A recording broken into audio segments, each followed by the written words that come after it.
Bună ziua, băieți! Vă fac un video despre cum de făcut update la GPS-ul Rand McNally TND80 sau tablet.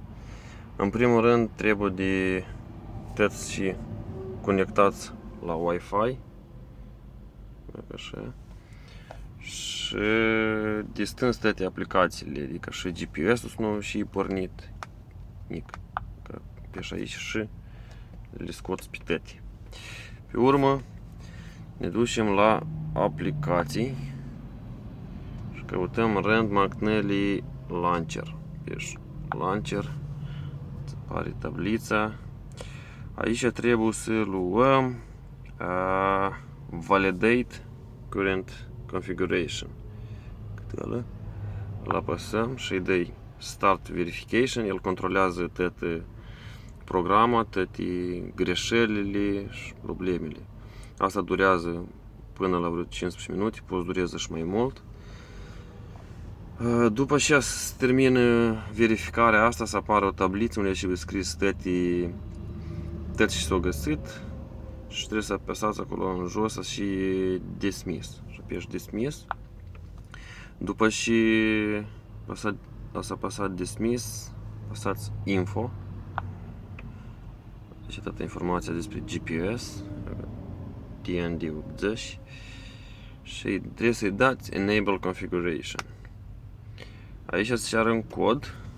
Codul e 0135 și apară opțiuni mai multe la GPS. Și noi trebuie să luăm Repair Info. Repair GPS Data. Apăsați Repair GPS Data și el să înceapă a repara file-urile care au fost damage sau mai știu eu, știarsă. Și în timpul ăsta el ar să facă și update-urile la mape, la file-urile care le lipsesc și să repare singur tot. Ori dacă n-a să facă update-ul, pur și simplu apăsați unde e el. Check for new updates. Apăsați Check new updates și el scrie dacă nu e everything is up to date, adică tot e făcut toate update-urile.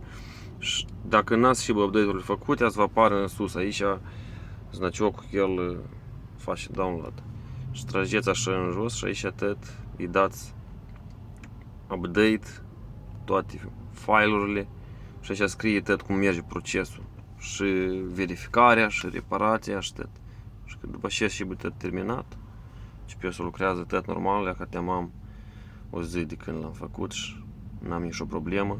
Până la asta, pur și simplu lua și stânge din mers și gata.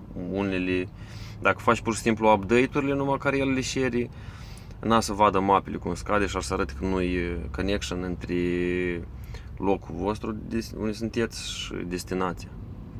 Sper să vă și de folos video. Dacă ceva întrebări, întrebați.